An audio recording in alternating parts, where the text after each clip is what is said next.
where it is our goal to work for world community, where all people are seen as persons of inherent worth and dignity, where everyone has a voice in his or her destiny, where the social playing field is fair and just, and where our species has learned to live lightly on this beautiful blue planet. In this place, this is a place of faith. We are not, however, followers of any particular creed. We are a band of seekers, each of us following our own path of truth. In this community, we celebrate the transcending mystery of life and rely on the transforming power of love. This is why it makes no difference who you are welcome here.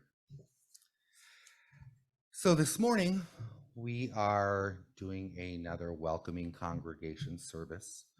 Some of you may wonder sometimes why we do so many queer services. But we are required, in order to maintain our status, to have at least 2 full services on LGBTQ related issues and at least 6 services where we mention our special days of remembrance or honor certain things. So today we are honoring a little bit of our queer history, as well as honoring National Coming Out Day.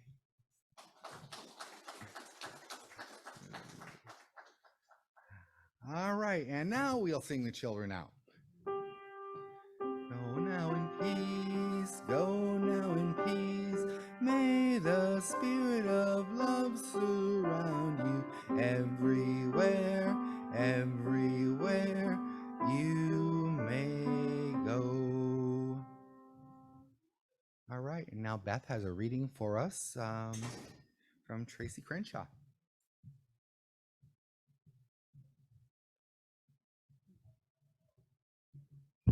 So Tracy had wanted to be here this morning, but she is a full-time student at Western Michigan, and it was midterms week. So I said that I would read her piece for her. She wrote this, well, she'll explain why she wrote this. Good morning. For those of you who don't know me, my name is Tracy Crenshaw. I'm a longtime buffer, but being a full-time student has pulled me in many different directions. I'm currently studying psychology at Western Michigan with a strong focus on behaviorism.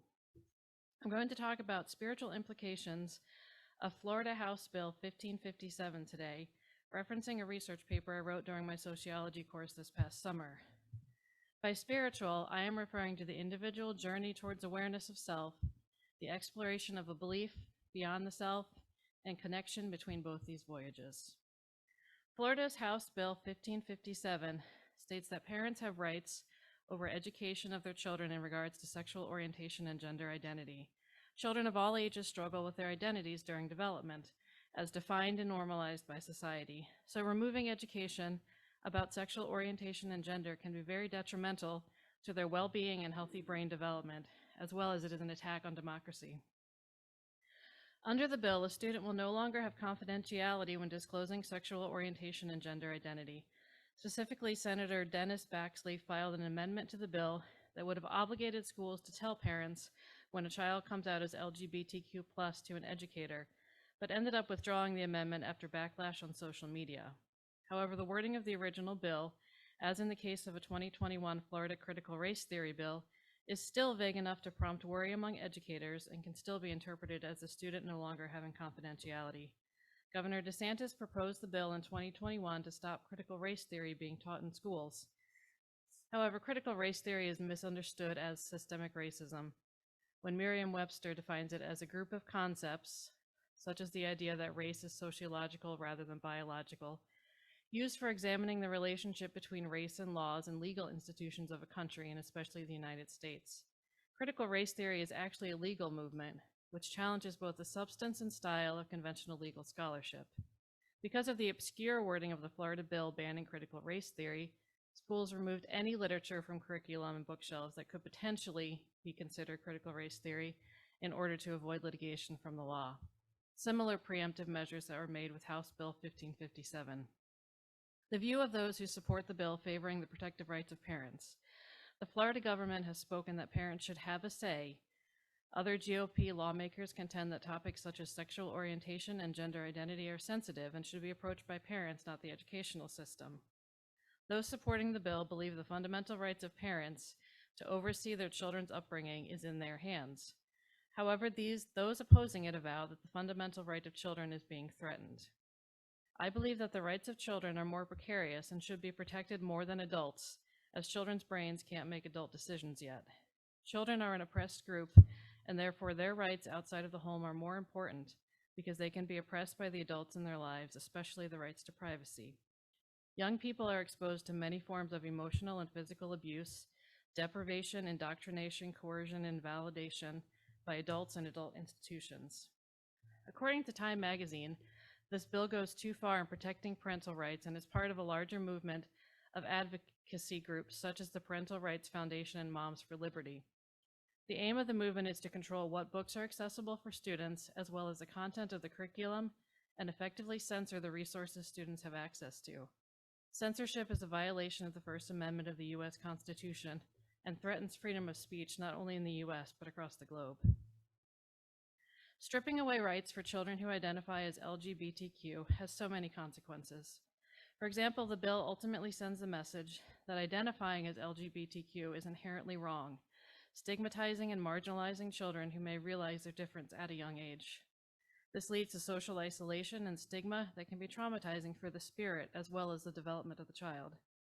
Variations in romantic and sexual attraction are, according to extensive psychological research, normal variations of human sexuality. Let's be certain here, the sexual orientation isn't just about sex. It's also about emotional, intellectual, romantic, and spiritual attraction to other people. It's about relationships that are personal and fulfill human imperative needs for love, acceptance, and attachment that are known to be important for spiritual and emotional development, trust, and to feel safe. Child development experts such as Jean Piaget, and I don't know these names, and Lev Yudkowsky detail how identity develops in youth. Without going into too much detail, children affected by the bill are in a critical time period for development, and this includes spiritual development. Without access to education about variations of human sexuality and gender norms, the very development of identity and awareness are at risk. The bill directly affects LGBTQ youth in Florida, but more and more states are jumping on the bandwagon. Chasten Buttigieg, husband of Transportation Secretary, spoke out against the bill in a tweet saying, "It will kill kids." Suicide is the second leading cause of death among young people. LGBTQ plus young people are more than 4 times as likely to attempt suicide than heterosexual youth. According to research explored by the Trevor Project, youth that have little to no support in the form of a parent, teacher, or peers are at the highest risk for suicide. While the law may seem as appropriate for those whose values fundamentally align with conservative Christian ideals, in which the quintessential idea of heterosexual norms, cisnormativity, gender binarism, and gender roles denote traditional principles, the law is not appropriate for a number of reasons. It distinctly contradicts the First Amendment of the U.S. Constitution, as well as the first article of the Constitution of the State of Florida, Section 3. From a sociological vantage point, it can harm the mental and physical health of youth. As I previously mentioned, it can be stressful for young people's identities to be debated, rejected, and ignored. Extreme stress and feelings of isolation can lead to self-harm. In addition to the bill not being appropriate for Florida youth, taking the bill literally would be nearly impossible.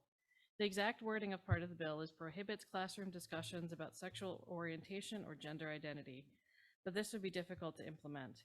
For example, anytime a teacher calls a boy he or a girl she, comments on a girl's dress, or mentions her husband, that teacher would be violating the bill.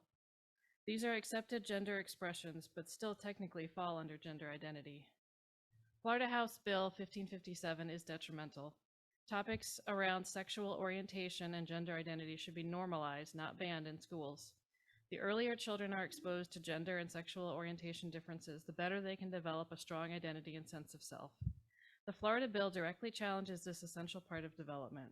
These topics should not be prohibited in the early years of school, but introduced in a general way, with later elementary years having more detailed education around sexual orientation and gender identity.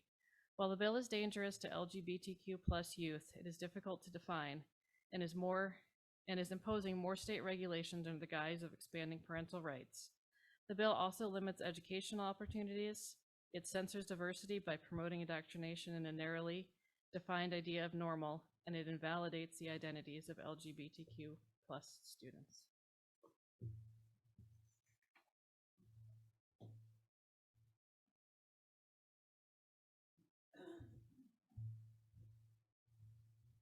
Thank you, Beth, and thank you, Tracy, wherever you are.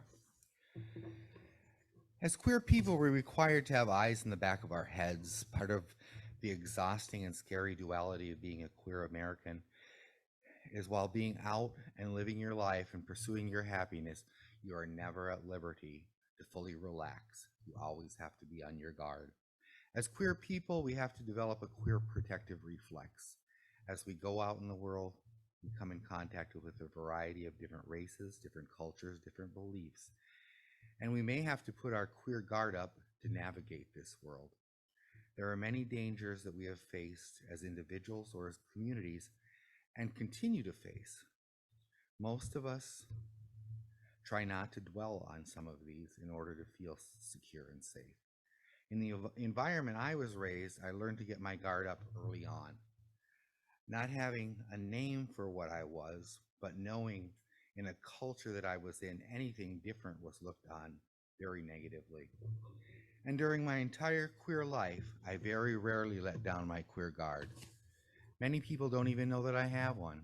I keep my guard not only to protect myself, but also to protect my family and my community. As a queer dad, I not only had to look out for myself, but for my child. I was always on guard, making sure that the daycare, schools, etc., would be a welcoming environment for our family. When we traveled, I looked at the laws in the states that we were going into, the type of people we'd be around, and would look for welcoming spaces for us to be, places where I could be comfortable being out. I first came out to a friend when I was 17. I was scared to death of losing them, but I did not. I practiced for many years on how to tell my family. And I remember when I came out to my sister first, she begged me never to tell the rest of the family, knowing that my life in the Adventist world would be hell. I broke that promise when I was about 25 and came out to my mother, and she just simply said, "This must be a joke, it can't be real, and we're never discussing it again." Although I'm out to most everyone I know, and I'm very comfortable with my coming out process, but my coming out process never ends. It's every day, sometimes many times a day, and each presents the difficult decision, often needing me to make a split-second decision as to what my safety, consequences, price, and the gain of this decision would be. Of course, as with any of us, keeping ourselves safe is paramount. As a queer person, you always need to be aware of where you are and who is around you. There are many encounters where I need to decide whether or not to reveal myself. This pause, this instant evaluation, guards and guides me through life, knowing when to come out and when not to, who to come out to and who not to come out to. There is no shame in staying safe, no matter how many advances our queer community continues to make. We can never let our guard down. I don't hold Rick's hand or kiss him in public unless I know the coast is clear enough. For us, holding hands or showing affection in public could be dangerous. We have to be conscious of what we are saying and who can hear us in any public space. My defenses are always up, but sometimes you have to calculate the risk. I remember when I was with Ray, who passed away many years ago. We were staying in Philadelphia in a hotel waiting for the birth of our daughter. One of the maids asked us why we were there. And of course, I hesitated immediately. Of course, Ray blurted out, "We're here waiting for our baby to be born." I was mortified, but it turned out to be positive. While we were staying there, several of the maids would stop in daily to see how things were going. And then due to some legal complications with the Blackfoot Nation, we had to stay there for 2 weeks after she was born until she was cleared to go home. They would come every day, see how things were going, fuss over the baby, give us all this parental advice. I was very happy to have had that very pleasant surprise. I think my most uncomfortable time, though, coming out was when I had to apply for my daughter's Social Security number. I went to the South Bend Social Security office, Indiana's. We had to learn gay geography, so we knew where to go and where to be safe.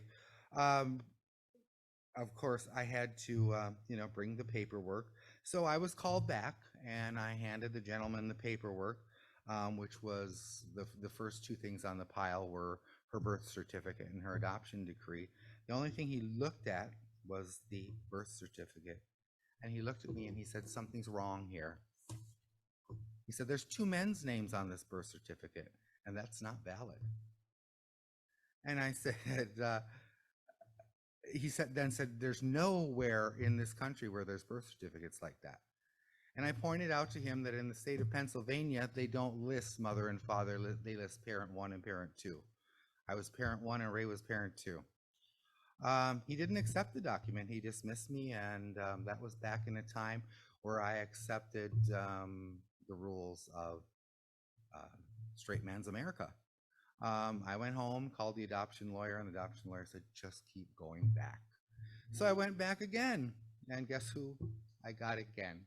And guess who sent me back home? Time number 3, I went, everything was done, and it was fine. Of course, today I would not accept being turned away. I would have raised a little bit of hell before, well, I would not have walked out of there without having that process. But that was back in the day where I accepted that this is how things are. Even though I am out, I need to decide in everyday situations where and when to come out. I have to come out to doctors, dentists, teachers, daycare staff, employees, and coworkers. I feel it's very important to be out in spaces where I need to be comfortable as me. In an ideal world, I would love to be unabashedly out at all times, but I have learned that I can't be and have to develop an intuition, a sense of safety and danger to know when the time is right and when it is not. I've resolved to be out in the world, especially in an environment where I know that I am maybe one of the only or very few queer people in the group. Places like here, at work, or in certain social groups. But I always assess my risk before acting, with the safety of myself, my family, and my community being my first consideration. There are times that no one knows that I'm queer. And many believe that not everyone needs to know that they are queer. I personally don't believe that. If the majority of time most people think that I'm straight, I would like to disabuse them from that idea. But passing if you can is why we have that choice. But passing as you can amounts to hiding in plain sight. My choice currently is not to hide. Not everyone in our community has that luxury. Some of the bravest among us cannot pass. With all the perceived reasons that someone is queer, so many of us are living in fear every day, and that makes my passing unacceptable. Staying silent has consequences to our hearts and our mental and emotional stability, to our queer self-esteem. We need to learn to balance our safety with a sturdy heart. We many times find ourselves in the minority in most situations we are in, so speaking up and speaking out will always have to be a conscious decision. It is not enough to let people assume what they want, because they usually will assume that you are straight. Passing out, however, is not emotionally sustainable. Being safe enough to be out is a privilege as well as a responsibility. We never know the benefit it may be for someone to come in contact with a queer person. Our pride is not a day each year. It is not a rainbow flag, a bracelet, or a shirt.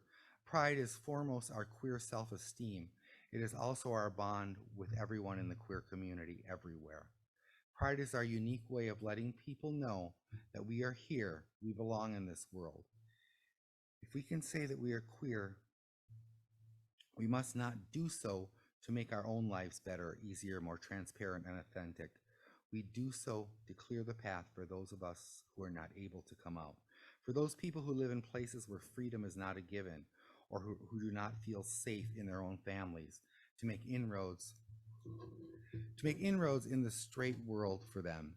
Each time we come out, we send up a flare of hope and direction, showing the way.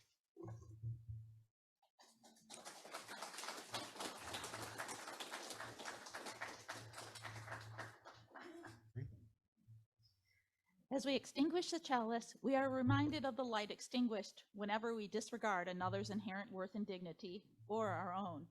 Instead, we choose to shine a light on all the uniquely beautiful traits each of us brings to the world. Or as fashion designer Zach Posen said, don't worry about what's cool and what's not cool. Authenticity is what's cool. Thanks, Joanne.